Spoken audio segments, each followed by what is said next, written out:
you wanna be. We can always start to believe. Listen to your heart, tell me that you understand. 'Cause you are the one for me.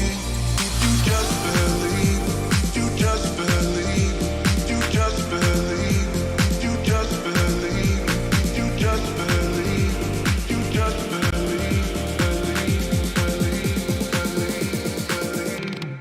Listen to your heart, heart, heart, heart, heart, heart, heart, heart. Listen to your heart, heart, heart, heart, heart, heart, heart, heart. Listen to your heart, tell me who you wanna be. We can always start to believe. Listen to your heart, tell me that you understand. 'Cause you are the one for me. If you just believe,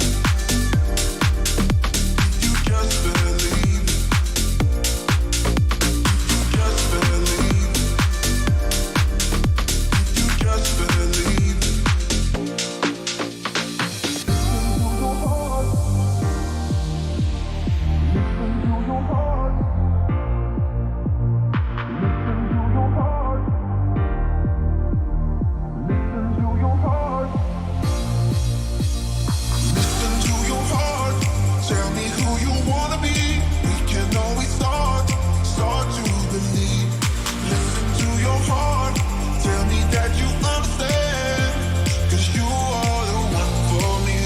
If you just believe, if you just believe, if you just believe, if you just believe, if you just believe, if you just believe, believe. Listen to your heart, heart, heart, heart, heart, heart, heart, heart. Listen to your heart, heart, heart, heart, heart, heart, heart, heart. Listen to your heart, tell me who you wanna be. We can always start to believe. Listen to your heart, tell me that you understand. 'Cause you are the one for me. If you just believe, if you just believe, if you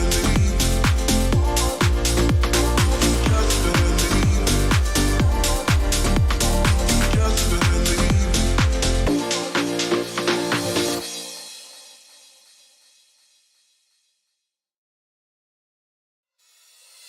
Listen to your heart, tell me who you wanna be.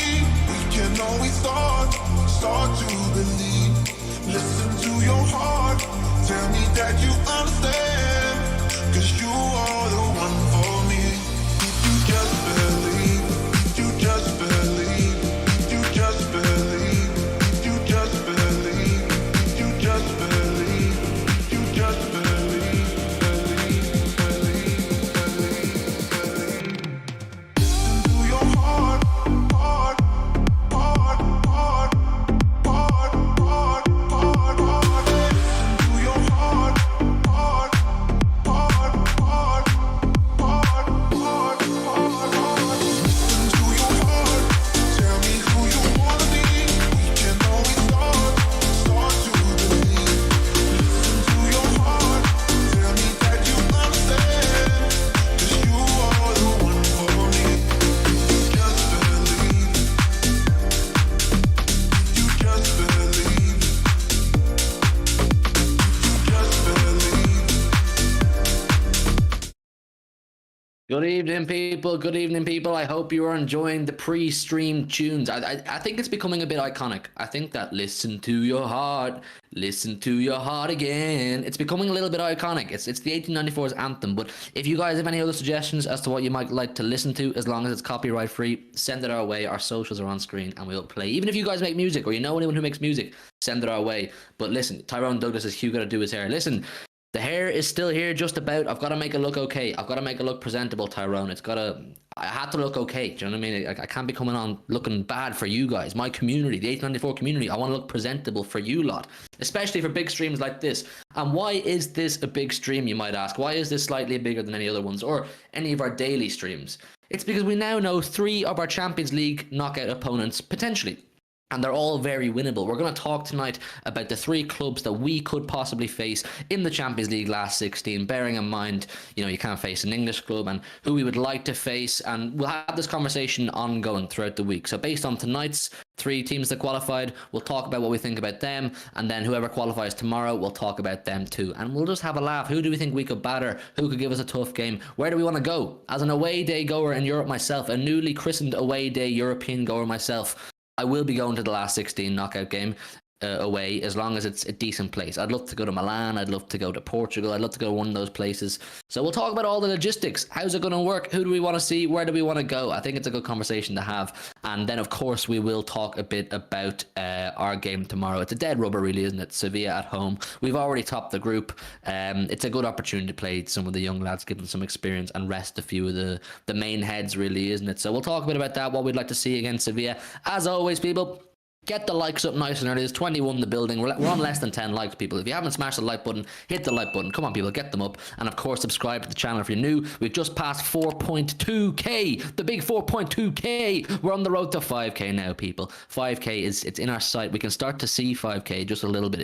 There's a little bit of light down the end of the tunnel, and it says 5k. So we're working towards that goal, and you guys can make that happen. You guys are the helpers. You guys push us in that direction. You guys are the weight behind us. So as always, massive love for your support. Before we get straight into it, let's see who we have in the building. Kerwin, as always. Darsh, as always. Yes, people. Barry McYoung, good to see you. D1 Millie, as always. Leonard, Dano, Glendon, Felipe. We've got Tyrone, as always. Dennis, Patrick Gannon, good to see you, my friend. What was that heater of a tune? It's linked in the description, Patrick. It's a big tune. One of Rebel's friends, he makes music, and we were looking for copyright music for a while, or copyright free music for a while, that we could use, because if you remember correctly, our old stream starting screen music was a bit dead, wasn't it? It was a bit of a library kind of feel, and it didn't get you pumped. It didn't get you amped to talk shit about football for an hour and a half. So we wanted to spice it up a bit. I think his name is Fitzy. I know that there's a lot of Fitzys in Ireland, but I think that's his name. And if you want to download the tune, go check it out in the description. Curtis, my friend, good to see you. Louis O'Kelly and Dudley. Loads of the regulars here in the chat tonight. Nick Toll as well, good to see you, my friend. I don't want to miss anybody. All of you are regulars, and we always appreciate all of you coming in. Hugh, where is Dara? Dara he's on a trip away somewhere. I think he's with his family or with his girlfriend or something. He's away somewhere, so he couldn't make it tonight. But listen, you got myself and Joe. You got a perfectly adequate team tonight to chat to you. Myself and Joe will give you the chats that you want to hear, and we'll talk about all of it. In terms of the Sevilla starting screen, or the Sevilla predicted lineup, you see it on screen there. Get in your thoughts. Tell us what you think of that. But we may as well start with the Champions League knockout potential opponents. I think that's the big talk of this stream, because there's only so much you can say about tomorrow's game against Sevilla, really, isn't there? It's a dead rubber.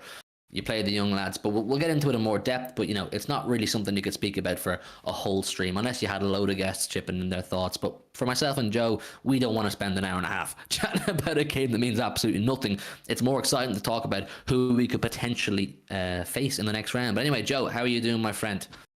I'm doing well. I could be doing better, to be honest, because I've decided to watch Tottenham for some reason. They are absolutely pathetic. They are so boring.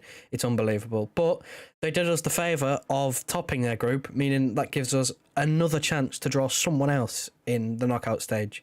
That group was wild. I cannot believe the way that it ended. And again, if it wasn't for Tottenham being so boring, it would have been so much better. But, you live with that at the end of the day. But I think the only way that you can look in the Champions League now is forwards. You can't look to Sevilla, because you don't know who Pep's going to pick. You don't know how we're going to play, because it doesn't matter. So the only way to go is forwards. And in terms of what I want obviously I want it to be as easy as possible, because I want to progress. I want to have a game where you can look at it and go, right, first leg, go, win 3 or 4-0, put them away in the first leg like we did last year against Sporting, and then that second leg means nothing. So obviously I'm looking at Bruges. I know they did well in their group, but I mean, just going off of last year, we absolutely pumped them twice. So that'd be one that I'd be looking at and going, I'd really take that as a group. But in terms of an away day, Inter Milan has to be the pick of the bunch. Going to, I believe they're still playing at the San Siro as it is now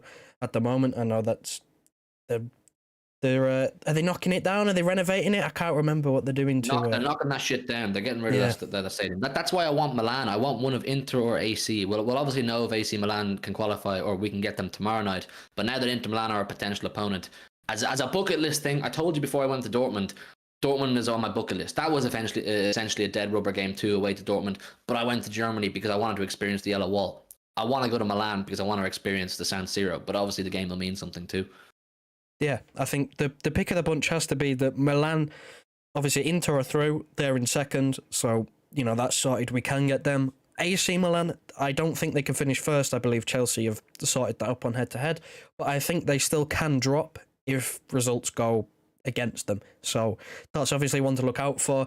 Again, if you're an away going fan or you're thinking of going away, then one of the Milan clubs is like, you want them just because of the pure experience of the San Siro. Like, they are for that. But in terms of someone like me, myself, stay indoors, armchair fan, I just want an easy. I'd like an easy ride, to be honest. I know it sounds boring, and it wasn't that long ago, maybe a few weeks ago now, that I said I quite like having someone difficult in our group because it makes the games interesting. Like last year when we had PSG, it was so interesting and it was great. I loved it. But again, ideally I want a team that we can put away in the first leg because of the fixture congestion. I'd love to get it done over one leg and then just not have to focus about the second one. But I wouldn't mind who we get realistically, because on paper, at least, us topping our group, which we were expected to do, getting a second seeded team, we should be progressing from the first knockout round. I'd be very, very disappointed if we didn't, regardless of who we get. I expect us to qualify going forwards, and then from then on, and you look at it closer to the time, but I'm confident on whoever we draw, because obviously Inter are the more difficult team there. They are a little bit more defensive. We have seen over the past few years with the likes of Atletico Madrid, who actually got knocked out of Europe in general. They didn't even finish in the Europa League. They finished bottom of their group. So see you later, lads. Was not nice having you in the competition. Jack Grealish ended your entire club. Don't forget. But Facts. He did. He's the sole reason for their downfall. But I don't care who we get. I believe that we will qualify. We should be qualifying. So I'm interested. I'm really interested. Obviously you'd love Inter. I'd love a bit of Bruges. I quite like Bruges last year. They didn't really give us too much of a test, but they were a nice team to play against. There's a few moments where you just kind of felt a bit sorry for them.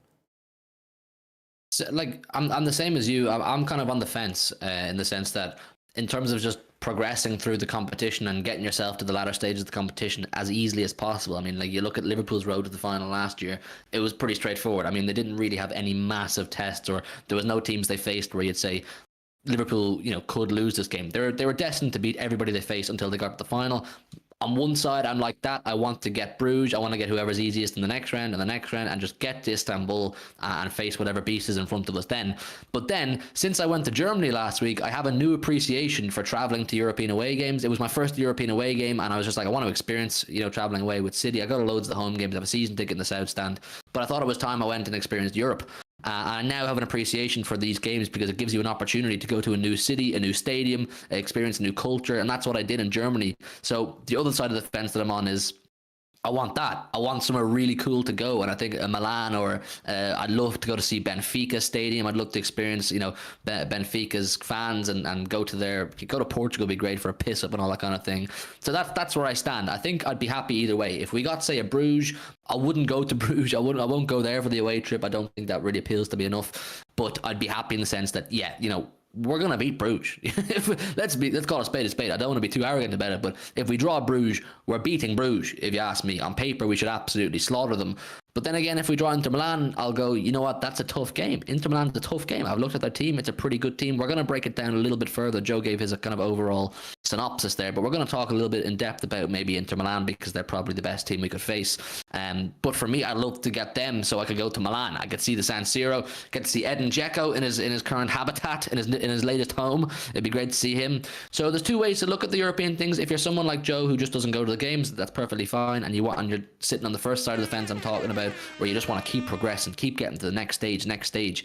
You're looking at Bruges. It was Frankfurt was the other team, wasn't it?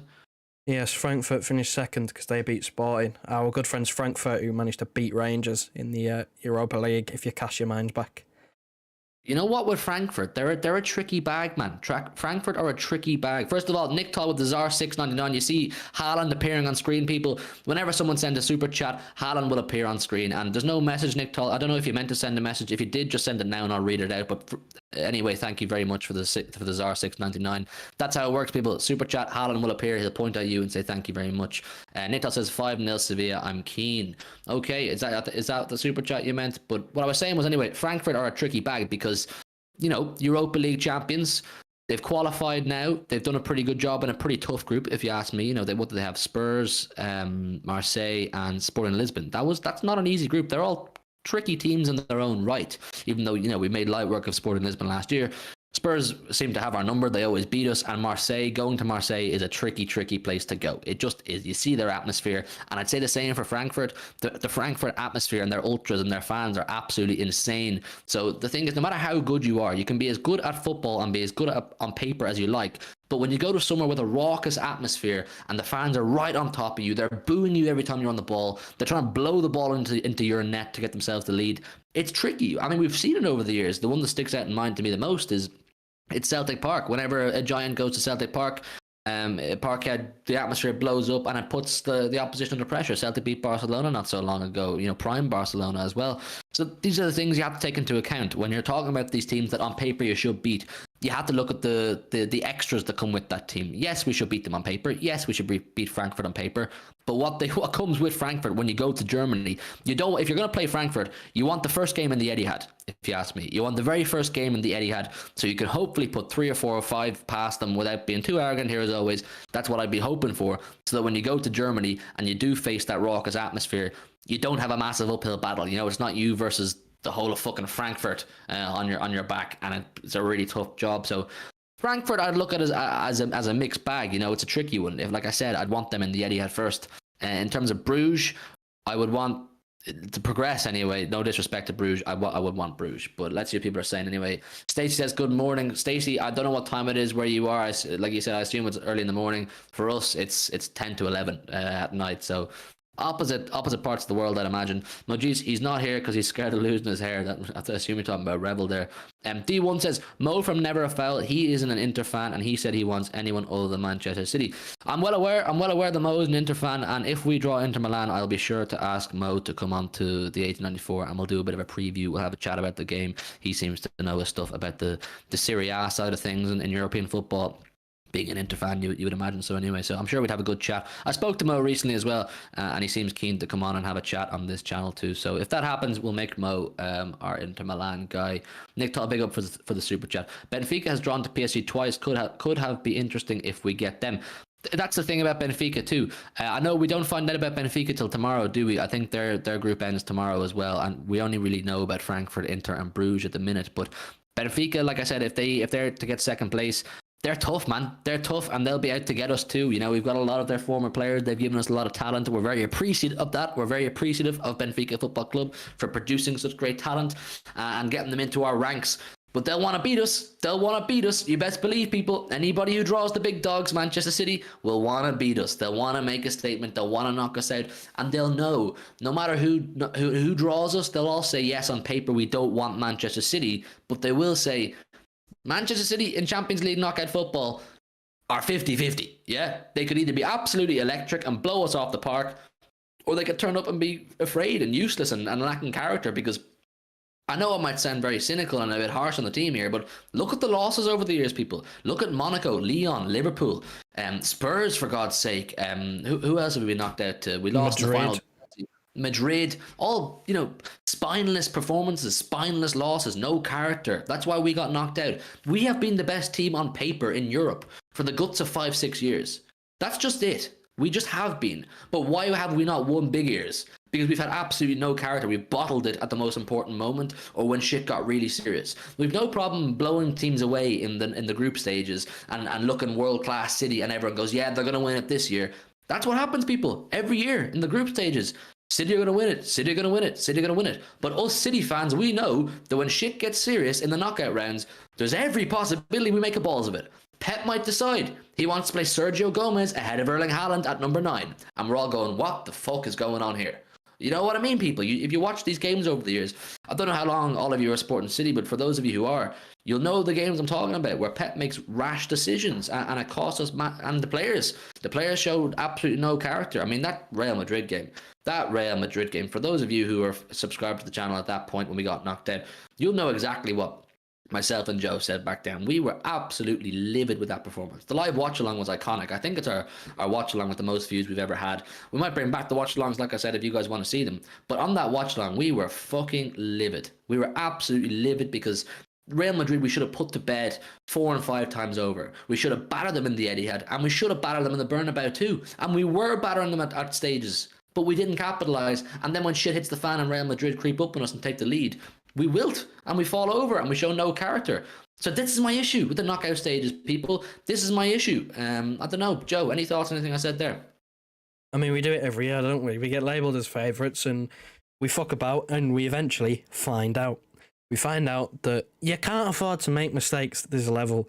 Knockout football can literally be decided on one moment. That's why, in my opinion, and I'm sure you're the same, that the Premier League is harder to win because you need that consistency. With the Champions League, one moment it's over. Like, that can be the deciding factor on the team that wins and the team that doesn't win. Just one moment. With the Premier League, you have to stay consistent. It's not decided on one moment of madness. I mean, that Madrid game in the Bernabeu was absolutely awful because we should have been 4-0 up from the first leg. It wasn't a 4-3 from the first leg. Pep got it absolutely spot on and we should have put them away and put the tie to bed, really. It should have been over. We should have been in the final. But that didn't happen. And then we turn up at the Bernabeu. We go 1-0 up. Pep makes a load of subs and we throw it away. We crumble in the additional time at the end of the second half. And then Ruben Diaz just completely loses it and gives away a penalty. So it was an absolute disaster. And it's only been a few weeks since we last sort of lost our heads a little bit at the decisions that Pep was making. And just go back a couple of weeks to Anfield. Like, look what he did there. It's the big games, the big games. You never know whether Pep's going to go out and say, I'll just play the team that's been getting me to this situation over and over again. And if he does that, we win.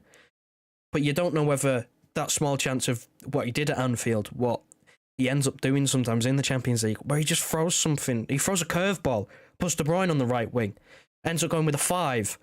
It just does something. I'm going to be blunt with this. Does something completely stupid in a big moment where you're scratching your head and going, why are you doing this? Why are you not putting out the same team that got you to this situation in the first place? Why are you changing it now? You know, you stick by what's working. Why change it? And that's the thing that we've always been saying for how great he is.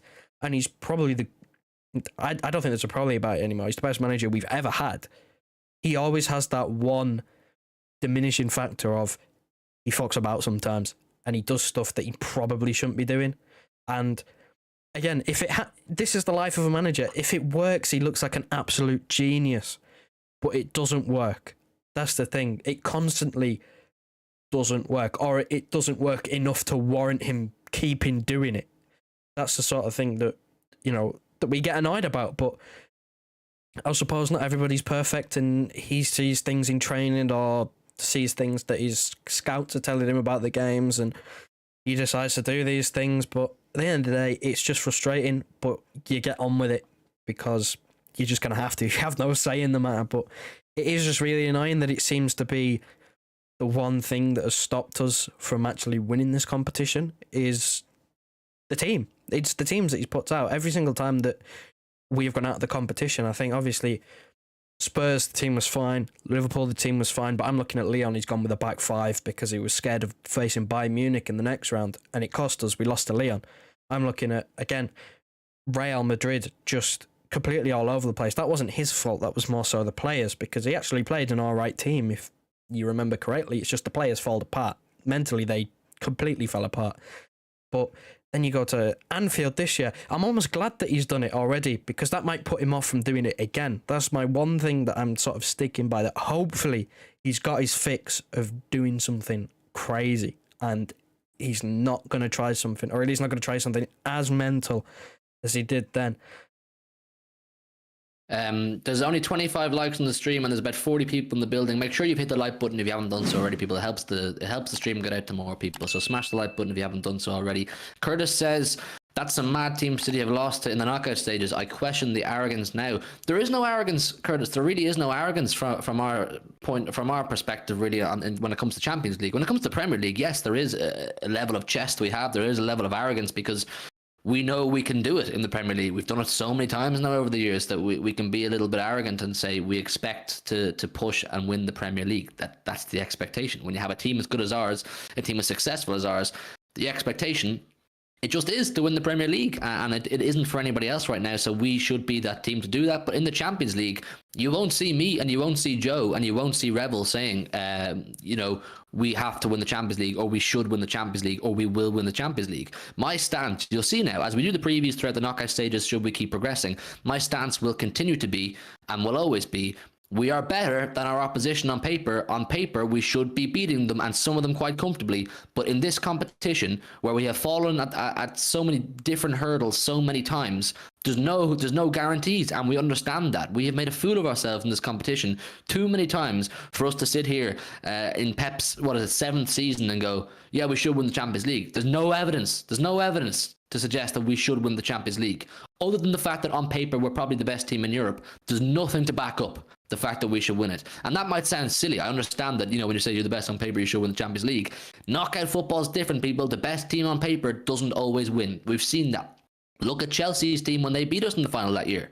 They were in no great shake. Both of Chelsea's European winning teams. The team that won in Munich in 2012 and the team that beat us in, 2019 or 2020? Was it 2020? 2021? Yeah, with the Chelsea team that beat us and the Chelsea team that won in Munich. Both of those years, they were nowhere near the best team in Europe on paper. They just had the balls, they had the bottle, they had the character, and they had the luck. You need a huge amount of luck in knockout football to go the whole way. And we didn't have luck, we didn't have the bottle, and we haven't had the character. So many facets contributed to us not winning that competition. Anfield was Pep all day. Anfield was Pep. Most of our knockout losses, there's a huge amount of it you do put down to Pep. Like, I do agree with Joe. Pep is the best manager we ever had, and I don't think we're ever going to get a better manager than Pep Guardiola. But the big black mark on his CV is the fact that he does make these rash decisions that cost us huge.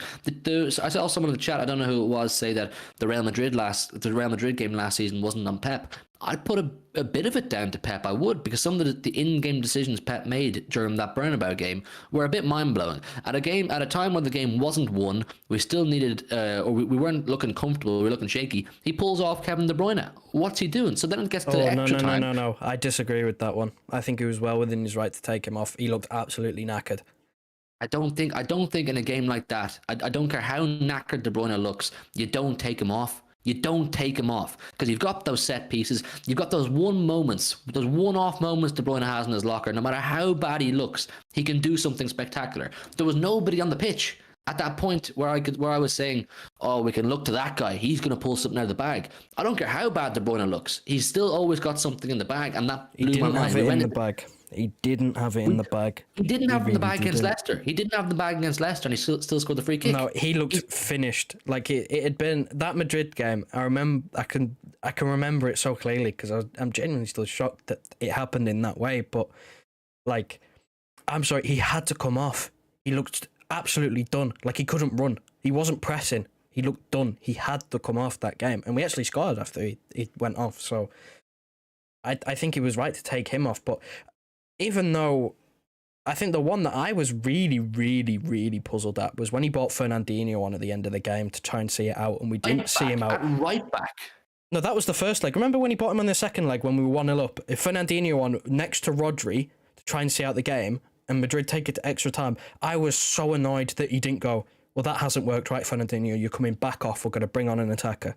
I'm so puzzled as to why he stayed on the pitch. The substitutions in that game were wrong. I think that's the bit that Pep got wrong. But the actual team he put out was the right team. So it's not fully his fault for that one. But the others are. The others really are. Like, I'm sorry, the Leon was dreadful. That's probably one of the worst. I think I said the Real Madrid, a little bit of it was just because of the in-game decisions, like the substitutions you're talking about. But all the other games, all of them, there were Pep disaster classes written all over them. So that's the one black mark on a CV essentially. And someone says here, Christian says, I think you guys might be underestimating teams when you're in the knockout stages. We're not. As fans and as content creators, you won't see myself and Joe writing anybody off. You just won't. Even if we draw Bruges, you won't see us write them off. Like I said, we'll bang the drum that we should beat them. We should beat them. We know we can beat them, and we really should be. But in this competition, you know what? It throws curveballs. Pep throws curveballs, and fans get really up for it. And that's just the thing, people. When you are the best on paper, teams get even more up for it. Teams get even more up for playing against you because they're like, this is a David versus Goliath situation. There's no expectation on a Bruges or a Frankfurt to beat us. There just isn't. So they're going, right, we have nothing to lose here. We're up against the Giants. Let's give it to them. Let's get stuck into them. Let's make it a really hard day for them. We should, on paper, we should have beaten Real Madrid quite comfortably, I think. Granted, Real Madrid, they're a decent team. It's not Real Madrid's best team of all time, but we should have beaten them. And they said, right, no, listen, we're Los Blancos. We've been here. We can do this. We're not lying down to you. Nobody's going to lie down to Manchester City, so you won't see us underestimating anybody. I just won't. I don't care who we draw in the last 16. I won't underestimate them. I just want you could give us Shamrock Rovers. They can magically find their way into the last 16, and I'd go, we should batter them, but you just don't know. You just don't know what knockout football. And until we win our first Champions League, you'll never see me say, yeah, we will win this, or I'm really confident that we can win this, because there's no evidence, people. There's just no until you have evidence to back up the answers. It's not a thing. It's not a thing in my books. What are people saying? I agree with Joe. KDB was ruined. Like, I understand what you guys are saying, and I understand what you're saying, Joe, that KDB was awful. I just can't take Kevin De Bruyne out. I just can't. In those big games where even if he looks brutal and he's playing on one leg, he's just too special for me. But we'll just all agree to disagree. The MCFC Daps never fell.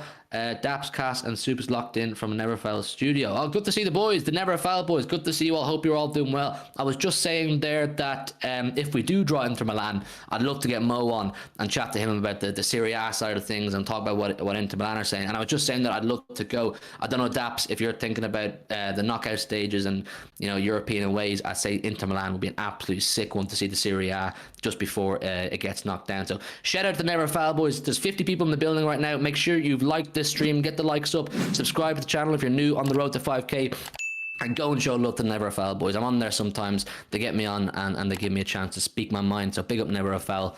We should have smashed Real Madrid in the first leg. We should have, and that's just the thing. I mean, what do you look back on in that game? What do you put that tie down to, Joe? For me, it's just, to summarize quickly, it's just lack of character. The first leg. The first leg is the reason. The whole tie, but talk about the first leg first if you want. The first leg is the reason we didn't go through, because Pep got it tactically spot on with his team selection and everything. Everything was perfect. We scored 4 against Real Madrid. Like, that doesn't happen often. We just fell apart defensively. I remember it was just mistakes for the goal. There was, I think, the first one, maybe the second one that Benzema scored, where he was being marked by Zinchenko in the box. Like, I don't know why that's happening. And obviously there was the penalty where it's the clearest handball you've ever seen, but according to the rules, it's not a penalty, but it was given. So you just get on with it, essentially. Like, everyone was saying Pep's coached a 4-0 and come out with a 4-3. Like, it was disgraceful the way that we defended against Real Madrid. It didn't help, obviously, that Stones is at right back, he gets injured, and Fernandinho's coming on against Vinicius Jr. That was arguably the death of the, essentially it being competitive. It was going to be end to end. We just had to simply outscore Real Madrid at that point. But the first leg is where it all kind of went wrong, but we were still leading. We still had a lead going to the Bernabeu, and then we took the lead at the Bernabeu. Like, we were 2 goals clear in the tie. I don't know, man. It's just, it's so frustrating to go back and see the fact that we were there. We were there in 90 minutes. We were 1-0 up in the Bernabeu. We were there. Like, it was done. We were all thinking, yes, we're going to the final. And then 5 minutes later, we're looking at Ruben Diaz give away a penalty. And it's 3-1 and we're out. And it's like, well, how's that happened then? How have we just completely fallen apart? Like, over the 2 legs, the defence is the thing that killed us.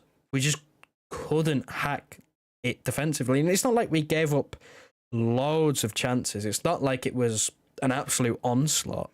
We just couldn't deal with it. They get 1 chance, they get 1 goal. That was pretty much how it was. They got a couple of penalties and they took both of the penalties, and just defensively not good enough. And that was curtains, really, wasn't it? As soon as you go 3-1 down, conceding 3 in a row in extra time, it was over. We didn't have it in us. We were so down, dejected. It was against the run of play if we were to get anything. We didn't have the forward players on the pitch to go and get us a goal. It was just over at that point. Like, you had a little bit of hope left, but it was over. Like, as far as the tie goes, they were all falling over and wasting time and getting free kicks and, taking bookings, taking a professional foul. It was done. Like, they are the masters of the competition. They know what they're doing in that situation. But at that point, you had to hope for a miracle. That's kind of what Daps is saying here. He says, I was at the away game. When they scored their first goal, the only way I can describe the feeling was the same as when we scored our first goal against Villa. When you know how to do it, you just know. And that's the thing. You said it there yourself. It's their competition. They know that when they get one goal back, they get a sniff of that, that glimmer of light that they can work their way to. They know how to do it, and we're the same in the Premier League. We just know how to do it. That's why I said earlier on the stream, we have a different level of arrogance when it comes to the Premier League than we do in the Champions League. I don't have arrogance when it comes to the Champions League. I don't have chest. Like I said, you won't see me saying we will win the Champions League because there's simply no evidence to suggest it. With the Premier League, there's bundles of evidence to suggest we can go on and win the Premier League, and we can win it at a canter if we play to our best ability because we know how to win that competition. In recent years, the Premier League, it's our competition. The Champions League, we don't have our name on that. We don't know how to do it. We're still finding our way. We're still trying to put the pieces together, make the jigsaw work, make it all come together.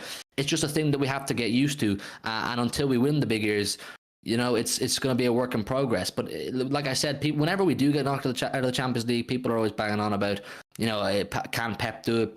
Is it something he just can't do in Manchester City? Has he brought them as far as he can? That's not a conversation I'll buy into with either people because I know that if we do get knocked out, that's something that'll arise. I'll put that to bed nice and early. I don't want to hear that. The Mad Hatter says my blood pressure is rising with this discussion. Listen, it is, and your blood pressure should rise when you're talking about City in the Champions League for two reasons. You should be angry that we haven't won it by now, because the fact of the matter is, people, we should have won it by now. We've been more than good enough to win it by now. I look back on, like I said, I listed off all the games we've been knocked out on. We're streets ahead in terms of quality on the teams that have knocked us out.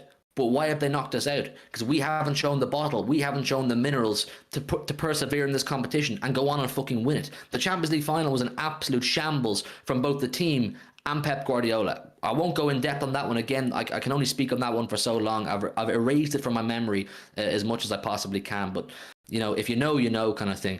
Daps, it is basically heritage. We now have Premier League heritage built in our DNA. Real have UCL heritage. Exactly, and there's no reason we can't build Champions League heritage. I still think it's there for us. I think once we win one, you're unlocking the key, or you're unlocking the door. You've got the key, you know how to open it, you know the password, you know how to get in behind it, and it's just a matter of using that method that you've unlocked and found out to keep doing it again and again. It's getting that first one. Like Daps, you'll know yourself, and the City fans in the chat, you'll know that after we had won our first Premier League, the 93-20 moment, there was a feeling of, we really could go on and we could do this again. I'm not saying we ever foresaw what has ultimately happened, winning 5 and 6, but there was, we can compete at this level. We've now done it. The club has experienced it. We've got a taste for it. We've got the hunger for it to go on and do it again. It's just a matter of translating that now into Champions League football. And it's something to be excited about, people. It's something to be excited about. We're all so used to the Premier League week in, week out cycle. And, we should be picking up 3 points against this team. We should be picking up 3 points against that team. Oh, we're going to Anfield, the myth, the curse.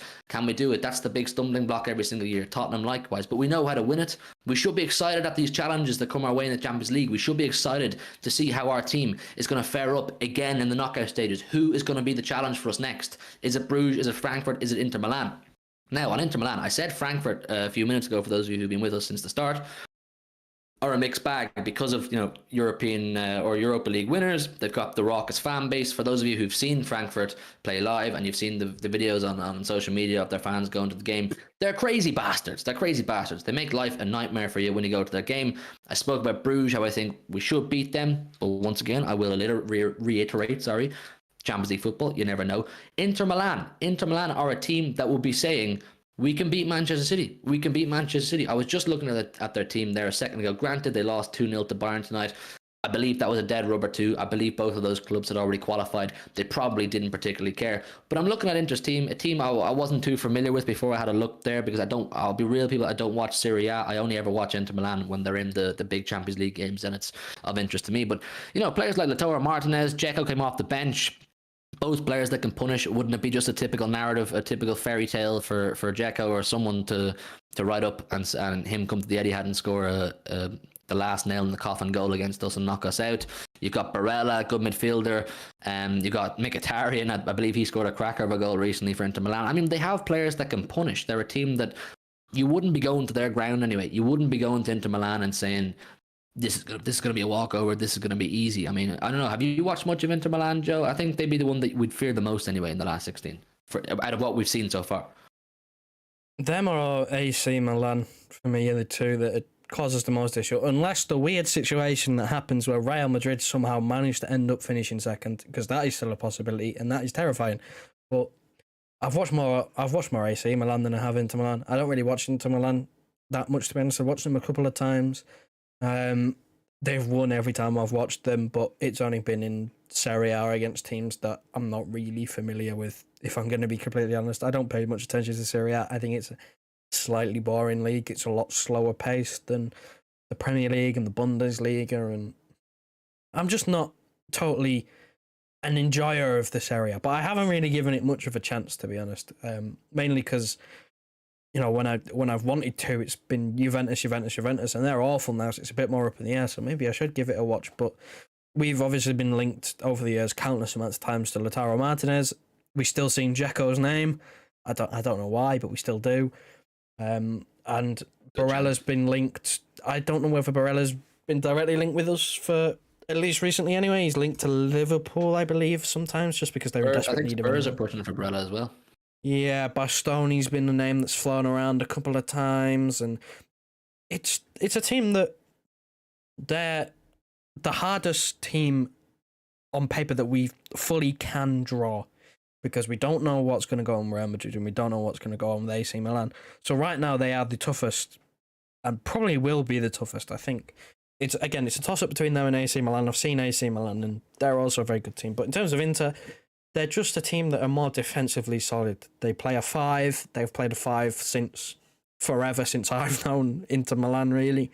So, and that's a team that we, on paper at least, would struggle against a little bit. We saw against Brighton that we didn't really have the best of times, a team that will play a 5 but will also try, and they tried to go man for man. I know the scoreline says 3-1 against Brighton, but it wasn't really a 3-1 game. We didn't really fare too much against them. So Inter would be a really tough game, and obviously the first leg would be away in the San Siro. That's how it works. If you finish first in the group, I believe you play away first. That's how it's always been. So, you know, it's a tough game, because, like you said, you'd want to be home first to try and get it wrapped up, but we don't have that luxury. We've got to go away first. So going to the San Siro, scores at 0-0 against Inter Milan at home. Obviously, Inter Milan, the pressure's on them at home. They'd have to come out, which is something that I don't know how they'd fare with. But again, we saw I know it was totally different because we didn't have the Nordic Meat Shield last year, but Atletico Madrid, they just sat behind the ball and went, we'll take a 1-0. Because they believed that they could, nick a goal at home and turn it into a game. And I think, Inter would be the same. They would back themselves to hold us relatively quiet and hit us on the break and try and score a couple of goals. That's sort of how we've conceded this season, where we've lost the ball and the other team's just completely gone up the other end and scored, because we've seen with the way our fullbacks operate, it leaves us vulnerable at times. That's it. And Inter also have Lukaku. I completely forgot about Lukaku. It would be just typical for Lukaku to come and score a goal as well, wouldn't it? After he dropped a stinker against us in the Etihad last year. I was just looking at teams that we've avoided, though, based on tonight's results as well. So it might be interesting to see who we've avoided. Obviously, we can't get Tottenham, with them being an English club. We can't get them in the last 16. But out of Group A, we have avoided Napoli and Liverpool, because we can't get Liverpool, who are also an English club, and then Napoli topped the group too. So I think Napoli is a team you don't want to face either. They seem to be a team with a really big feel-good factor right now. They're playing good football. They've got a few key men, that Kvaratskhelia, Osimhen. They've got some good players. Simeone's son, I believe he is playing for Napoli, or at least a relative of Simeone is playing for Napoli right now, and he's a bit of a bagsman too. So we've avoided them. We've avoided Porto. Unfortunately, people, I was kind of low-key hoping that we might get Porto just for the European away experience. And we know all too well about Porto. They have a similar mindset in terms of how they approach games against us to Atletico Madrid. Batter us physically, get stuck into us physically, try to kick us off the park. Remember last time we played against Porto, Pepe and all them they lads? lost their heads. Remember their manager lost it as well after the game. I think it was after the 0-0. They completely lost their shit, and it was very funny to see, but unfortunate. I quite like to go there and make amends, because if I remember rightly, that's where we lost against Chelsea in the final. It'd be nice to go there and make some sort of amends in that stadium. Yeah, so we avoided Porto. Fortunately or unfortunately, whatever way you want to look at it, we've avoided them. And of course, the big one that we've avoided is, of course, Bayern Munich. I don't think that's a team that you really want to face right now. They've got a lot of momentum behind them. They've got a lot of very good players, Gnabry and Mane and Sané. We know all too well about. So it's probably a good thing that we've avoided Bayern Munich. I would put them well up there. In terms of one of the favourites to win the competition. I don't know what people think of Bayern Munich, but from what I've watched them so far this season, I've watched them in a couple of Bundesliga games. I've watched them play against Barcelona twice now in the Champions League. They made light work of them. I'm glad to avoid them at all costs, at least for the last 16, because they could cause serious problems if we don't have our shit together. Like we'll kind of get an idea or at least a feel for what sort of mentality or what City are going to look like in the knockout stages after the last 16, or with when we're watching the games in the last 16, we'll get an idea as to what sort of character we've gone in with. How are we looking? Are we looking shaky? Are we looking vulnerable? Or do we just look full steam ahead? Do we just look full of confidence? But listen, in terms of Champions League, it's Bruges, it's Inter Milan, or it's Frankfurt. You decide which team you want to play the most. You decide for what reason which team you want to play the most. And the draw is the draw this Saturday, Joe, or is it Friday or Saturday? I don't have a clue when it is, actually. I haven't checked. I could check now, actually. You check that while I read out some of the chats. Obviously, we'll find out the rest of the teams that will be in that draw tomorrow night, when obviously we play our game against Sevilla. The rest of the groups will be doing their thing. So we might do another stream tomorrow night at 10:30 if Joe's available, and we'll talk about those teams that we could possibly face, because there's some very exciting teams on tomorrow night's fixtures that we could possibly face in the last 16. Hugh, there's still a possibility we could get Leipzig. They are looking good. Leipzig are looking good. I've watched them play against Celtic twice. I've watched them play against Real Madrid. Leipzig are a real team. They got a new manager there in September. They got beaten by Shakhtar in their very first game of their group, and it was looking very ominous for Leipzig. But the new manager came in, new manager bounced. They got their shit together. Werner scoring goals. That Nkunku, remember he gave us a bit of a frightener at one point.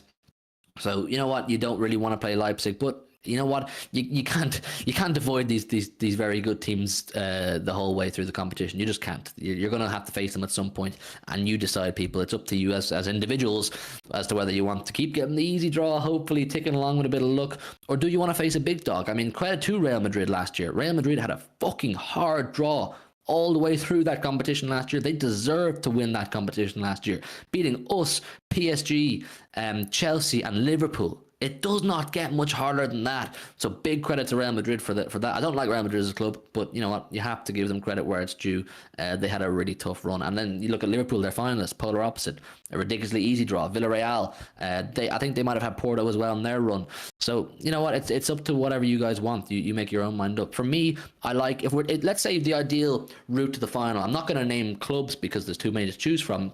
But I'd like maybe the last 16 to be relatively easy, and I'd like the quarterfinals and semifinals to be big clubs, a PSG, a Bayern, so that when you get to the final, you've already faced a big dog. You've already faced an absolute beast, and you've beaten them, and you're saying, yeah, we can go on and win this. You've got that vengeance on your back, and you're ready to go further. Give me a big game in the quarterfinals, semifinals, maybe for the last 16. Give me a Bruges or a Sporting Lisbon or someone like that we should beat on paper. Like I said, I keep reiterating them. It's all on paper, all these predictions I'm giving. What are people saying in the chat? Nick thought our best form seems to usually be around the first 2 rounds of the knockout stages, so I wouldn't mind a big boy team. I don't know, Nick thought our best form seems to always be the last 16 for sure. Well, how many times were we knocked out of the quarterfinals? Was it like 4 in a row we were knocked out of the quarterfinals? The quarterfinals was a massive mental barrier for us that we could not get over for life nor death at one point, and then ultimately we got over it. But you know what, the quarterfinal will always throw problems at you, because you can then draw other English clubs. Remember, Liverpool knocked us out, Tottenham knocked us out. The chance of getting a really tough team obviously increase once you get past the last 16. Hugh, can you imagine a Grealish winner in the UCL final? Dano, don't do that to me, mate. Don't do that to me. Not while I'm live on stream. The Mad Hatter, I don't care about who we play as long as we're on point. I don't feel like we're there yet, so I'm nervous across the board. It is a case of I don't care who we play, because you know what, if we are on point, we will win. If City are on point, we will win. We'll beat whoever if we come in on point. Correct energy, Pep makes the correct selection, all the players are up for it, no injuries, this, that, the other. If everything's going perfect for us, I back us to beat anybody. I do. But is that an ideal scenario? Is that something you can expect? No, because that's just football for you people. It's never going to go absolutely perfect. We could get to a Champions League final, and all of a sudden Haaland has a hamstring issue, or he's got a fever again, and that's just something that it's just the deck of cards you're dealt, or the hand of cards you're dealt. You're going to have to deal with it. So Champions League, this is why Champions League, you can have these conversations. You can talk about this competition for hours and hours and hours because it just throws so much at you. It's such a crazy competition, so many curveballs, so many, luck and competition. And it's a crazy competition. And I'm really, really looking forward to getting it going again in February. I'm looking forward to the draw. Did you find out it's a Friday or Saturday? It is Monday, the 7th of November at 11 a.m. UK time, which is fantastic. Okay, well, we will definitely do a stream after the My Alexa's about to start shouting at me here. Shut up, Alexa. When we find out who we play, we'll absolutely do a stream. We'll get live and we'll chat to you guys, and we'll air out our thoughts on who we're playing in the next round. But like I said, this competition, man, I'm excited because it's a new dawn, it's a new day, it's a new life, it's a new opportunity to win that big trophy. And with that said, we may as well move into, it's 11:20, we may as well move into the game tomorrow. It's the game at hand. It's a game that won't get any attention tomorrow. No one is going to watch us play against Sevilla, except the sad arses like ourselves, who actually are arsed to see about the young lads playing. But the rest of world football simply won't give a shit. I saw my friend Camillo in the chat there about half an hour ago. Sorry I didn't address your message earlier, Camillo. We were having a good conversation. He's a Sevilla fan, Camillo. And he says, just give us the W for the crack. If we lost tomorrow, like I said, I won't lose sleep. But we may as well talk about this game. As always, have a look at the predicted starting 11 on screen beside us right now, beside that lovely Champions League logo graphic that Joe has made. Always big up Joe for the graphics, people. Anything you like that you see on screen, always big up Joe. And also, if you don't agree with the starting 11, shit on Joe. If you don't agree with his selections, fire your shots at the guy below me because he makes those decisions. I have no say in the predicted starting 11. I'm going to have a look at it now, though, and then we'll air out our thoughts as to what we might like tomorrow night. So you've got Ortega and Nets. I think that's a pretty good selection. Ortega, very good against Dortmund. Very good. And we spoke about in depth how Ortega is probably the reason why we're seeing an improvement or a gradual improvement in Ederson's performances, because having an adequate goalkeeper as your backup, it provides healthy competition. Ederson never had the healthy competition. Claudio Bravo, nah. Respect Claudio Bravo. Great cup goalkeeper. Respect the man. Fuck Claudio Bravo, man. I don't know what Pep was thinking bringing that guy in. But having Ortega now, a very competent keeper. Like I said, he looks like he's been there the whole time. It's making Ederson better. I still don't think Ederson's the best keeper in the world. I don't think he ever will be. I don't think he ever has been, but he's perfect for us. He's our guy, Big Eddie. He only costs 30 million.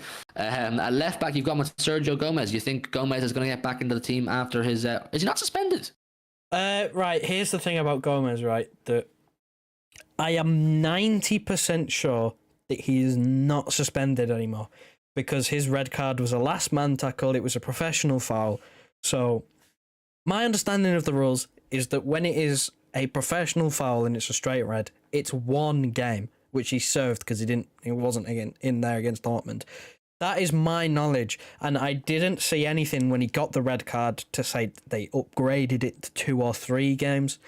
So, again, I'm 90% sure he's available. If he's not, then, again, that's just another thing that we have to discuss, isn't it, about the rules, about different competitions having different rules. I mean, in the Premier League, that's a 1-game ban. I went and Googled it. I went and searched. It took me about 10 minutes and I still couldn't find a yes or no answer. I went and looked at the UEFA rules and it was just unclear. It didn't really mention it that much. So I don't know. I think he's available. He should be available, but I don't know. D1 says Gomez is available. He's already seen it. So if that's true, then your selection is probably accurate. I would imagine if Gomez is available, he will play because he's had sweet fuck all game time, hasn't he? So it's just an opportunity. Like, you'd imagine the players that you see on screen right now who you maybe don't think are, one of our best players, they are getting game time because it's so important, people. It's so important whether you want to see these players or not. You have to keep them ticking along. You have to keep them fit. You have to keep them as sharp as you possibly can. I mean, I'm looking at the team just overall. We'll get into a bit further. There's a couple of them here. I definitely don't get into our best XI, but you have to keep the competition fresh. You have to keep the players on their toes. You don't want anybody feeling like, their replacement behind them isn't playing well or he's not fit, so Pep's not going to choose him anyway. You want everybody feeling uncomfortable, unstable in their position. The jersey is not theirs. So get Gomez game time because you never know. He could be of use to us at some point. Cancelo could pick up an injury and you might need Gomez to step in and you'd be glad Gomez had the minutes. Ake and Diaz, I think that's pretty straightforward. Give Laporte a rest. Laporte obviously is just fresh back from an injury. You don't want to rush him too much. You don't want to put him under too much pressure. Diaz, something similar. He's not playing a huge amount of football. He's making a few cameos here and there. You want to give him the time, don't you? And then you've got Rico Lewis at right full back. I think that's a good selection from you, Joe, in terms of Rico Lewis. Do you maybe want to talk about why you went through Ake, Diaz, and Lewis? The basic thinking is Gomez. With the Gomez thing, if he's not suspended, this will be like the only chance he's going to get to play. He might play against Chelsea in the next midweek when we play them in the Carabao Cup. Same thing with Ortega, but Ake and Diaz were both on the bench against Leicester. I know Diaz came on because Akanji is now injured. He wasn't even in training. But Ake and Diaz being on the bench against Leicester, they will play. They should play. I don't know why. Again, Laporte's just fresh back off an injury. Stones is just back off an injury as well. Akanji is injured, so you don't really have too much choice. I would go with that. And then I originally had Cancelo in on the right, but I have a feeling, now I haven't kept track, but I have a feeling he's one yellow card away from a suspension, which we don't want. So I do believe it will be Rico Lewis, because I think that Cancelo is a yellow card waiting to happen. You see it all the time. He always gets booked. He always does it. And with Walker also not being in training, you don't have the option of putting Akanji out there because he's injured and you want to give Stones a bit of a rest. And it is really Rico Lewis, or, again, risk a suspension for Cancelo, which I don't think he's going to do. The game doesn't mean anything. There's no point picking up a pointless suspension. You don't need it. We saw this last year. Remember Leipzig away last year where we lost and Kyle Walker kicked lumps out of someone and got himself suspended for 3 games? We don't want a repeat. We don't want that happening again, because it cost us, because he was out. It didn't directly cost us for the first knockout round, but, second one, he wasn't available against Atletico Madrid. He could have played. He didn't play, and then he rushed himself back from injury and got injured. But I think Rico Lewis, Pep seems to like him. I like him a lot. I like what I've seen whenever he's got game time, so I think this is another opportunity. I think Wilson Esbrand's unfortunate to miss out. I've seen a few shouts for put Gomez in the midfield. I wouldn't do that. I know you can do that. I wouldn't do that. That's not the position that Sergio Gomez is going to play going forward. If he's going to play, it's going to be at left back. I want him getting used to the way we play. I want him getting used to performing the role that he is going to play. So I wouldn't put him in midfield, because it's pointless. He's not going to play it there in future. You want him to he's not going to get many minutes. So the minutes that he is going to get, you want to ideally put him in a position that he's going to play in the future. There you go. That's what Tyrone's asking. Why is Cancelo not playing in the right? Joe just kind of answered there for you. And also something you didn't really cover there was we're playing Fulham on Saturday. And the fact of the matter is, people, the game against Fulham on the weekend is bigger than this Sevilla game, even though it's a lower opposition Premier League game, all due respect to Fulham. The Sevilla game's dead rubber. It means absolutely nothing. You'd rather have Cancelo as fit and fresh and having not picked up a suspension to bother him mentally in the Champions League to go into the Fulham game. We'll put out our best 11. The best available 11 will play against Fulham on Saturday. So I would imagine Pep will bear all of that in mind and not select any of the really key players against Sevilla. We don't need injuries. We don't need players picking up suspensions, and that's going to bother them psychologically because they'll know that they're out of the last 16 and that sort of thing. Understand that Fulham's a bigger game. Fulham's a much bigger game. The people asking for your thoughts specifically, Joe, on Joshua Wilson-Esbrand. Have you any thoughts on that kid? Big guy, seems to have a lot of potential. Pep also quite likes him. I'd love to see him get minutes, but again, I don't want to move Sergio Gomez from left back because, again, there's no point. He's not. I said this before, literally about 30 seconds ago. He's not going to play in the future. He is not going to play in midfield, and he's not going to play up front on the right where he does play for Spain. He has been brought in to play as a left back. So when he plays, I want him playing as the left back because he doesn't play often. So I want him getting used to the position that he's going to play, because there's no point putting him in midfield and then going, right, you're at left back for this game, and he doesn't know what he's doing, because that's the last thing I want to happen. It's unfortunate, but it is what it is. I think if Gomez was still suspended, you'd see Wilson-Esbrand, because again, you won't put Cancelo in there if he's a yellow card away from suspension. There you go. That's the back four, and I like that back four. It's a back four that it makes the game more interesting for us as fans, or at least as City fans. I don't know who everybody in the chat follows, but for as City fans, we should be excited to see that back four. Obviously, I always like watching Diaz. I always like watching Ake. Ortega, it's another opportunity to see him. Gomez, it's an opportunity to see him. Another minutes under his belt should he play. Rico Lewis, a 17-year-old, or is he 18 now? But he might have had his birthday recently. A really young and up and coming player that Pep rates really highly. It gives us a chance to see why Pep rates these players so highly. So I'm excited to see these players play. Should they play? I hope the back four that you've gone with here is what Pep picks, and I can definitely see Ortega being there. And I just hope the back four is what you went with. In midfield, you've gone with an interesting selection, one that has put the chat into a bit of dispute here, Joe. You've gone with Rodri at number 6, Gundo in his usual spot at number 8, and then beside him, you've gone with young Cole Palmer. Do you want to talk us through that? The thing is with Palmer, I've seen a few people saying Palmer in midfield and he should play instead of Mahrez. We'll get on to Mahrez, but you could quite easily see a situation where Palmer and Foden are switched and where Palmer's playing on the left and Foden's in the midfield. I don't want to see that because I don't like Palmer on the left at all whatsoever. I don't like it. Again, he's in the same situation as Sergio Gomez. He's not going to play on the left in the future if he's still here. He's not that sort of player. He is capable of playing in midfield. He's done it this season. He did it at the Camp Nou in the charity match, which is why I've put him there. And I think he's come on a couple of times for De Bruyne, maybe a couple of times in that midfield role. But essentially what it is like, I don't want De Bruyne playing. I don't really want Bernardo Silva playing. Someone's got to fill that role. I've put Cole Palmer there because I think he's missed the last couple of games being, quote, not fully fit.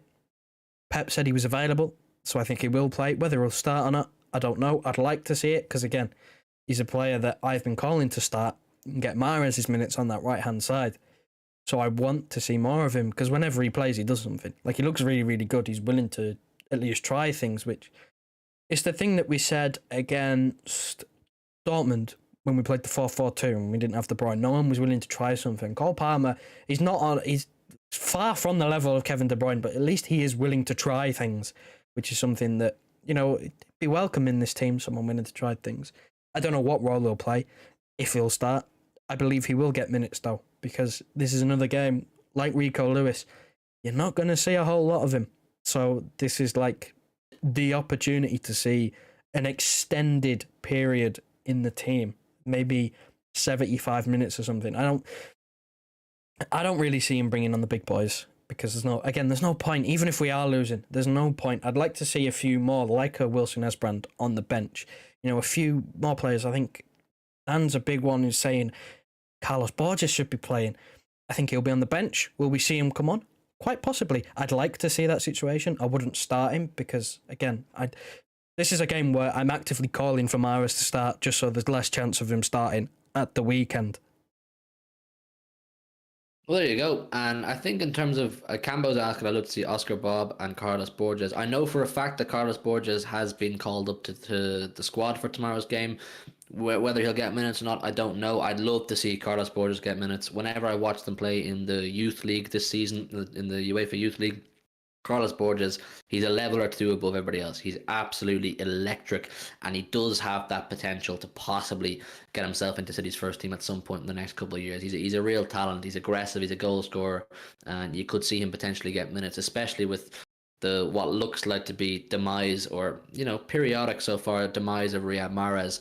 Carlos Borges can play on that area of the pitch, and he's very, very prolific. He's aggressive. Do you know who Carlos Borges reminds me of a little bit? I know it might be early doors to say it, but a very similar style of play to that Leao fella over at AC Milan. Really strong, really quick, can score goals. He's got a vibe, a similar vibe to Leao, Carlos Borges. So I'd love to see him. I'd love to see him get his first team debut tomorrow. Even if we're losing 7-0, throw them on, give them the opportunity. I don't know, someone might have to fact check over in City Extra for us. I don't know, is Oscar Bob one of the other kids who got called up to the squad? I know there was 4 or 5 of them called up to the squad, so Pep probably has intentions of giving at least 1 or 2 of them minutes. I don't know which ones. That's just something we'll have to wait and see. And people are saying here, give Rodri a rest. And I do agree, give Rodri a rest, but Pep's hand is kind of forced right now. Who do you play at number 6 if it's not Rodri? The options are you put Gundogan there and put someone else at number 8. But what we haven't touched on is I think I have a hunch, there's a slight possibility, people, that we could see 5-10 minutes of Calvin Phillips, who's obviously just fresh back in first team training, so you don't want to give him a huge amount of time, but Pep might say, you know what, give him 5, give him 10, give him 15, just to let himself, knock the ball around again, get some minutes into his legs, get a feel for playing competitive football again. Do you think there's any possibility of Calvin Phillips? That's why I chose Rodri, because I feel like he'll play Rodri because his hand is forced. If he doesn't play Rodri, then Bernardo Silva has to play, or De Bruyne has to play. One of those three has to play, because even if you move Gundogan back, you've still got to find a replacement in midfield. So someone else in the first team has to play. I think he'll choose Rodri because he knows out of all of them, Rodri's like, again, touch wood, he's like Iron Man. He doesn't really get injured that much. But then sort of last 20 minutes, 15 minutes, something like that, I'm praying that we'll see Calvin Phillips, just because I want to know that he is available. I have doubts over whether he'll even make the bench, because as of today, he has only just turned to first team training. He was doing a lot of solo, non-contact training, getting back doing his individual training programs to get back to the level where he can train with the team, which is why I don't even know if he'll make the bench, because it might be too soon even to have him fit enough to play 10 minutes.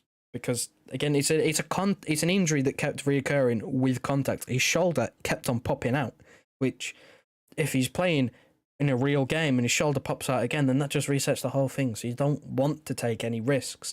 So that's why I chose Rodri, because I believe that if Calvin Phillips is on the bench, he will get 10 minutes, because if you're fit enough to be on the bench, you're fit enough to play. If he's not fit enough to play, he won't be on the bench.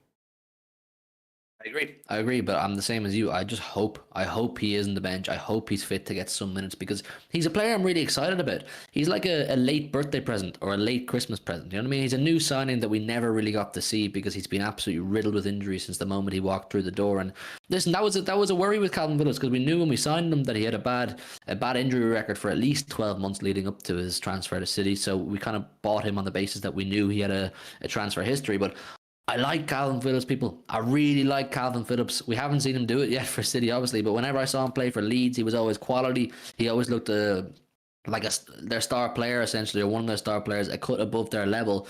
Playing for England, absolutely fantastic. So when we signed him, I was going, yes, this is what we needed. It was almost reminiscent of when we signed Rodri to be back up to Fernandinho. We now have Calvin Phillips to back up to Rodri. And, if Phillips is fit and playing and he's on form and he's not having those injury worries, he is a world-class defensive midfielder from what we've seen. But can he do it now in the better team? That's what we all want to know, people. That's what we're excited about. I really like him, and I would love to see him just tug out, even for 10 minutes, not to analyze him. If he gets 10 minutes tomorrow, I won't be looking at him and saying, yes, he's good, or yes, he's bad. I'll just be saying, right, he's got minutes. Let him build on that. Let's get more minutes against Chelsea next week in the Carabao and build on that. And then we can start to make our judgments of Calvin Phillips. He's a player that sit tight, people, and wait for him to make his return to playing football, because he is a talented player. Big up Glendon for doing that fact check for me. He went over to the extra, I assume, and he's come back and said Borges, Mbude, and Katonga were all in training. They're all players I've heard of. I've watched them all play a couple of times now in the youth league. They're all rated very highly at their level. But the thing is, people, you have to understand that just because you're fantastic at youth league level or you're fantastic at EDS level, it does not mean for 1 second you're ever going to kick a ball for the first team. It just doesn't. Or it doesn't mean you're ever going to become at least a mainstay in the first team. Very, very small percentages, or a very small percentage of EDS players ever become one of Pep's boys. One of those players that Pep goes, yeah, you're ready to make the step. We've seen Phil Foden do it. He was ready to make the next step. We saw the plan that Pep outlined for him. Should he go out on loan? Pep said, no, he's going to stay with me. We're going to drip feed him minutes. We're going to give him, in his first season, he'll see very little, but he's training all the time with the likes of David Silva and De Bruyne. The next season, you start to give him a couple minutes here and there, a couple cup games, a few minutes when we're battering a team, like what we're seeing with Rico Lewis. The next season, all of a sudden, he's becoming more integral. Then the next season, Phil Foden's a starting 11 player. You trust Pep's process. We're seeing Cole Palmer at the beginning of that process now. He's now at the stage where he's probably slightly ahead of Rico Lewis or above Rico Lewis in Pep's pecking order, because he's got that little bit more experience. You'll see Cole Palmer be drip fed more minutes. You'll hopefully see Rico Lewis be drip fed more minutes. But to go back to what I was saying about younger players who are really good at underage level not be given the chance. How many players have we seen over the last 5 years at EDS level be absolutely quality? Tommy Doyle, James McAtee, Liam Delap. We were all calling for Liam Delap, weren't we? Every week we were saying when we had no striker, give it to Delap. Fuck it, give the kid a chance. Let him have a go. Obviously there's a reason behind why not. because Pep doesn't think so. Pep's the man. If Pep says no, that's the reason why. And there's no reason to be frustrated or disagree with Pep's decision making on that, because every decision in terms of players Pep's brought through has worked so far. We've seen Foden, he's now one of our best players, and Cole Palmer, I believe, has the capacity to be one of our best players. I don't see why in 18 months' time, Cole Palmer can't be, or 18 to 24 months' time, Cole Palmer can't be the right winger, or at least second choice right winger, substitute right winger, always coming on, like the new Mahrez, if you like, because Mahrez, let's be real, he's not playing well and he's not young. So it's up to him, Riyad Mahrez, if he can revive his career and give us another year or two of fantastic football, or else if he's just going to keep going on that downward slope and Cole Palmer overtakes him. So, you know what I mean? It's interesting to see those three lads that Pep's brought up, Borges and Buda and Katanga. Borges, like I said, from what I saw of him, he's a cut above the rest of them. He's a cut above the rest of them. And Buda and Katanga, I don't know a huge amount about them. Only from what I've seen, they look like good players.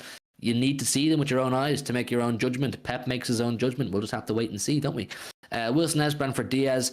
I don't think putting a young lad in at centre half is what you should do tomorrow night. I think it's probably a bit too much responsibility just yet for the likes of Wilson Esbrand, who tends to play at fullback usually, if I'm not mistaken.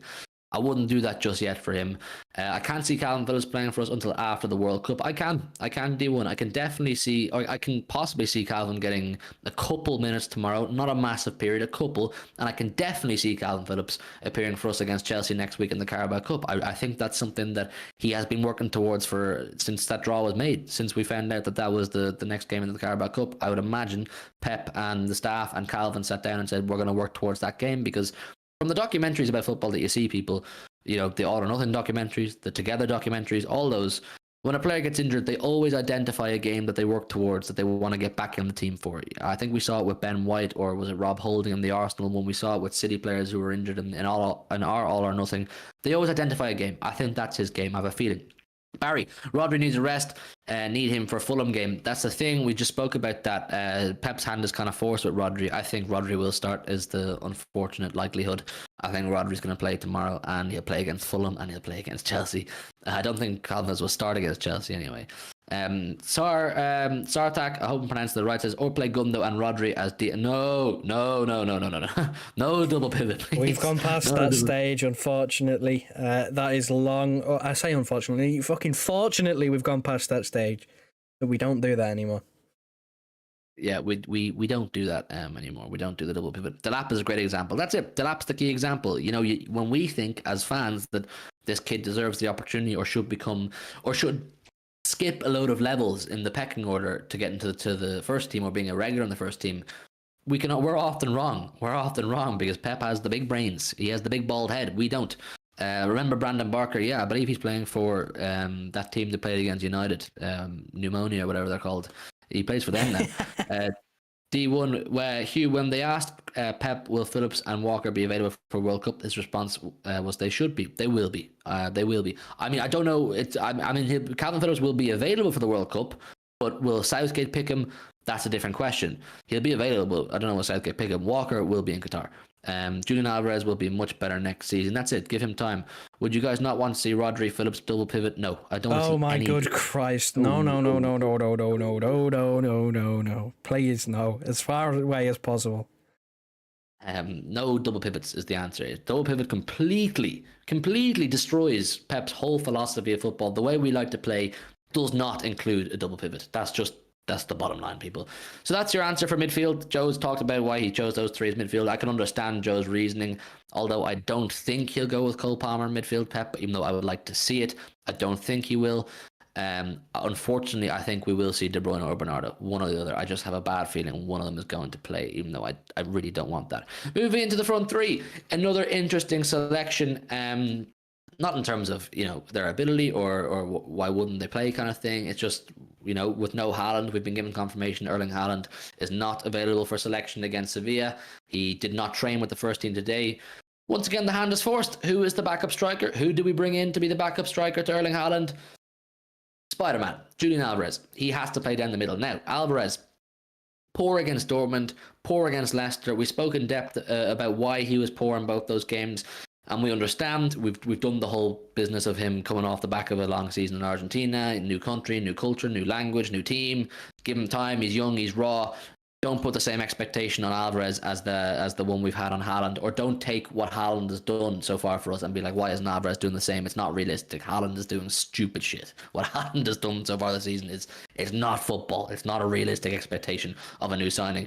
So Alvarez has to play, and you know what? For Alvarez, it's just a great opportunity. It's another opportunity for him to play with the lads, play under Pep, play at the Etihad, hopefully bag a goal, get his confidence up. You know, a young player like him who's obviously desperate to make his name, desperate to make a statement and be like, yeah, I deserve to be here. I'm ready to play at this level.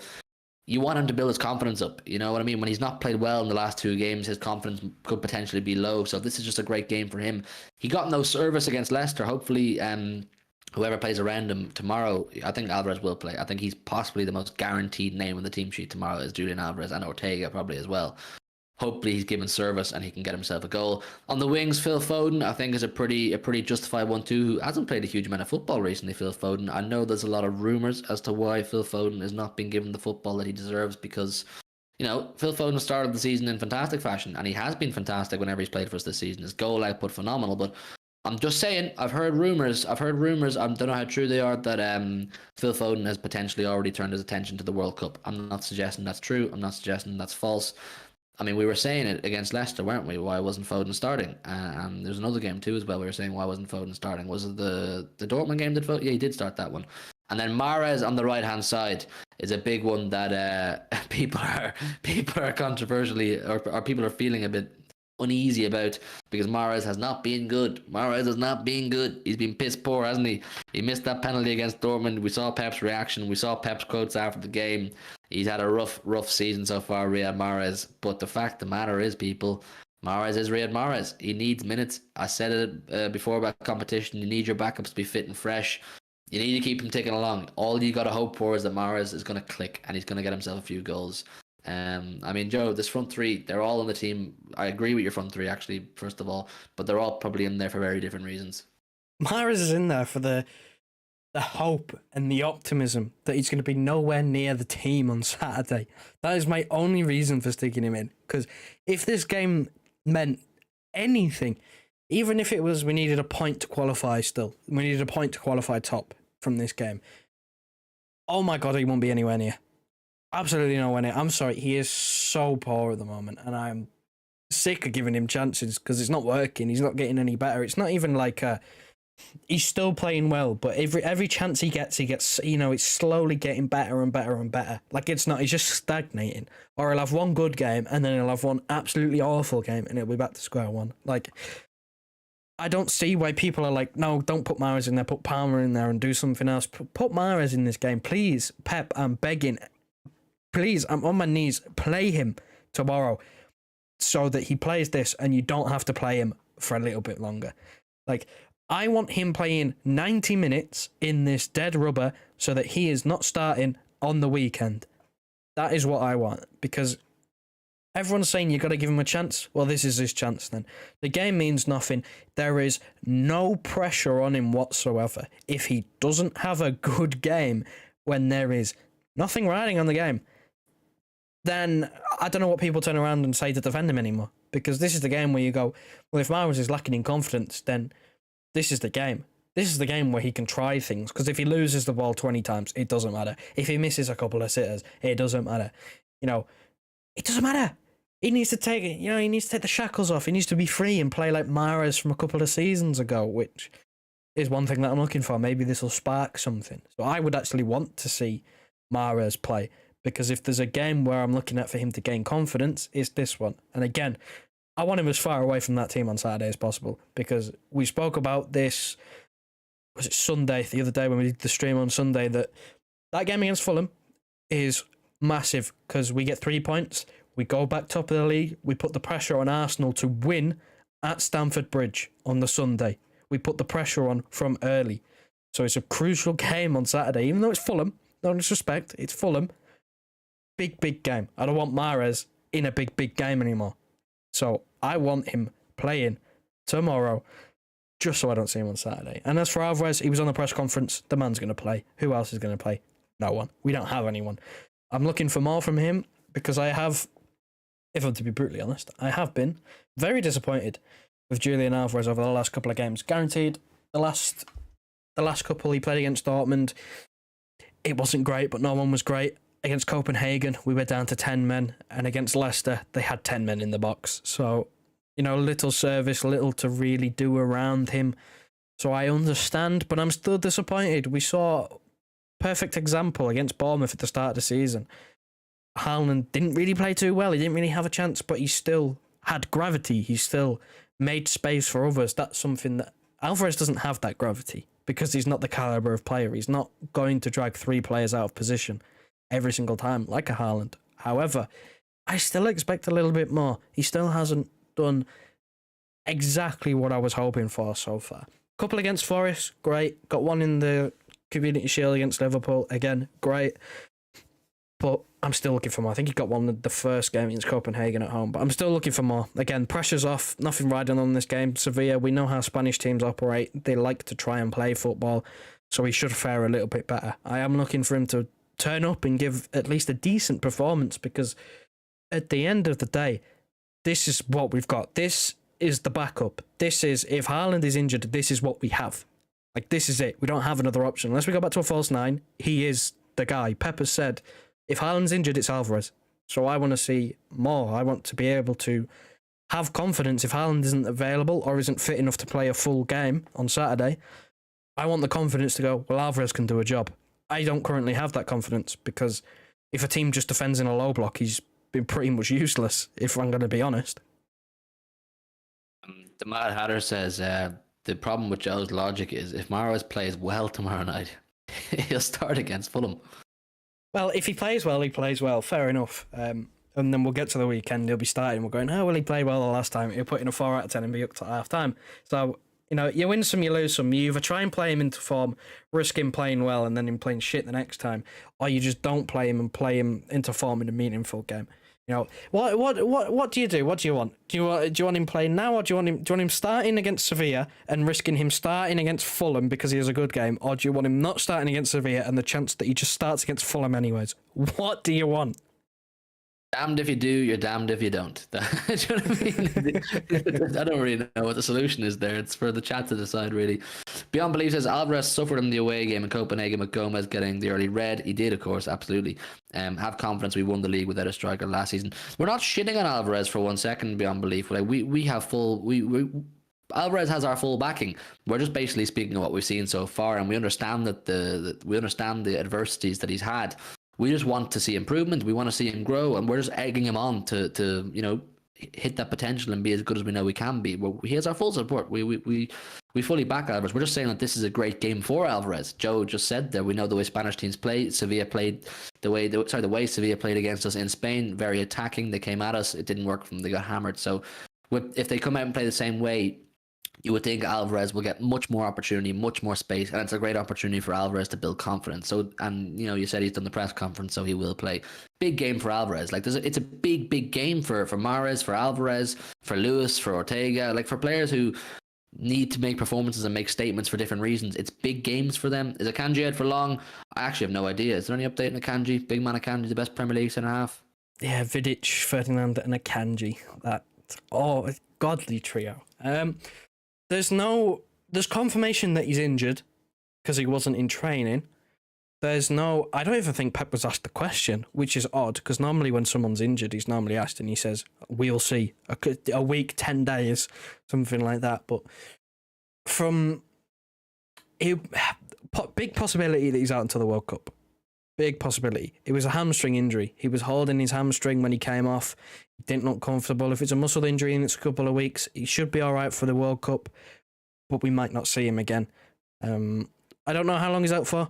There's no word on what it was, how long he's out for. Again, I'm surprised it wasn't asked in the press conference. That's normally something that, when there's word that someone's not in training, it's like, are they injured? You know what's going on? Pep, will you answer? There was nothing. The press don't care about the greatest centre-half to ever live. It's unbelievable. Unacceptable. Unacceptable, man. Scumbags. Put some respect on Akanji. That guy is a Premier League great. Put some respect on Manuel Akanji. He's up there with Terry Vidic and company. We know this, people. We've been through this. I think on the front three as well, we could see the worst case scenario Oh dear God.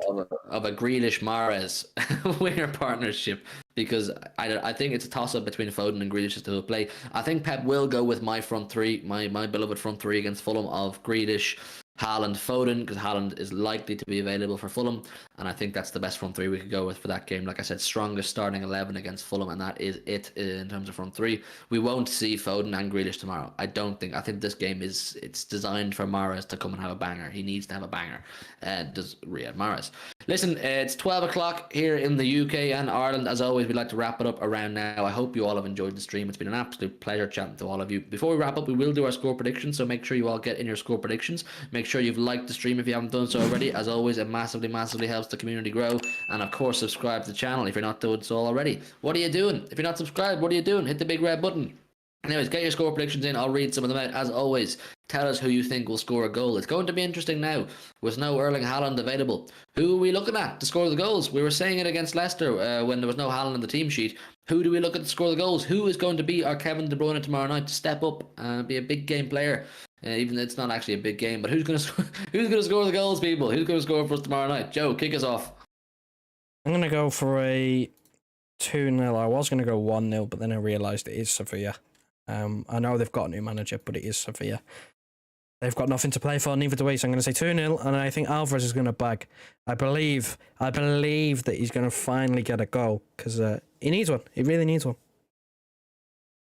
So Alvarez and a 2-1 from Joe. I think that 2-0. Sorry. I think that'll be pretty good. You know what? We don't need to win tomorrow, do we? But I still think we will. I think tomorrow is basically just about performance, isn't it? It's about performance for individuals, getting people sharp, getting people's confidence up, and helping out the refreshments, helping out the substitutes, helping out the people who are going to facilitate us to compete on all four fronts in the business end of the season. Actually, you know what? We play Chelsea next week. We might not be in the Carabao by then, but you know what I mean, people? We need our depth to be in as best condition as possible, so that's what tomorrow is about for me anyway. To use some speculation, Akanji has a muscular injury and he is being monitored. That's what I think Joe just alluded to that, didn't he? That it could be curtains for Akanji till after the World Cup. Sarthak says 3-0 City. Moji says 2-1 City. The Mahatter says 2-0 City. I assume you mean the City anyway. I'm going to go with Beyond Belief says 1-1. You think we're going to drop points tomorrow? It's a possibility. It is a possibility, people. I don't know. Dortmund have already secured second place, haven't they? So Sevilla are Sevilla and Copenhagen playing it out for Europa League tomorrow? No, because Sevilla beat Copenhagen when we drew with Dortmund, so they're already in the Europa. There you go. The group's done. The group is complete, people. Finito. It doesn't really matter a toss. D1 says 2-0 Man City, goals, a brace for Mahrez. I think that would be huge for Mahrez, but not huge for City, because if he scores a brace, there's a very high possibility you'll see Riyad Mahrez play against Fulham this weekend. I am going to go for a comprehensive 3-0. 3-0 Manchester City, and I'm going to say my one goal scorer is... Oh, I might shock the world. You can't say who you normally say, because he's probably not going to play or start. What if he comes off the bench? What about then? We're not doing this again, are we? Jack Grealish is going to score. It's going to be 3-0. He's going to come on as a half-time substitute and get a hat-trick. Okay. Listen, if Grealish plays, he'll score. That's what I'm saying. All I'll say about Grealish is, I know you guys all expect me to say Grealish. If he plays, he'll score. I promise you that. Mark my words, clip this up. If he does score, or when he does score, I want this clipped up and I want it plastered all over social media. TikTok, Twitter, Instagram, because I'm Mystic Murray. I predict these things. I don't predict these things, do I? Every time I do predict them, it doesn't happen. It's happened once. He scored against Wolves, or twice. He scored against West Ham and he scored against Wolves. Okay, so if he plays, he'll score. That's my greatest prediction. If Grealish doesn't play, you know what? Big up Alvarez, man. Alvarez, he's gonna get himself a goal tomorrow night, and he's gonna show us that he is the man that we need. Felipe says 7-1 for City. We're doing a Germany-Brazil. Cambo 3-1, going up with a with a cheeky Cole Palmer goal. The Matt Hatter says an Ake header. Some interesting suggestions there, lads. Some interesting suggestions. It doesn't matter a fucking toss, does it? It doesn't matter a fucking toss what the scoreline is tomorrow. It's all about performance, people. We just want our beloved Blues to put in a good shift tomorrow night. The players who don't play all the time, put in a good shift. Just show us that you're capable, show us that you're fit, show us that you're ready to back up the team whenever you're called upon. That's all we want tomorrow night. Listen, Still 33 of you with us. Thank you so much for sticking with us. If you watched the whole stream, big love to you. If you're watching this on playback, make sure you smash the like button. It just helps the channel massively. It really, really does. All of your likes help massively. And of course, subscribe if you're new. Turn on the notification bell. We're live pretty much every night, unless I'm on the Big Six. So every night other than the Big Six, we're live generally at 10:30. That's our slot. We like to go live at 10:30 for an hour and a half or so and chat bollocks with you lot, because that's what we enjoy doing. And yeah, listen, we'll probably be back tomorrow night because there's no Big Six at 10:30 again. I want to have a further conversation about that big ears competition that we like to talk about. We will know the rest of the other three or two or three of our potential round of 16 opponents. So I'd like to have a conversation about that. So do join us at 10:30 tomorrow night, where we will continue. We'll pick up on our Champions League conversation. Go to bed tonight, people. Sleep on it. Sleep on your Champions League thoughts. Develop some opinions and come back tomorrow at 10:30 with your homework ready and done for Hugh and Joe to correct. And we'll have a conversation then. Smash the likes, hit the subscribe button, and we'll see you all tomorrow at 10:30. Good night and God bless. Big love. Wrap her up, Joe. Listen to your heart, tell me who you wanna be. We can always start to believe. Listen to your heart.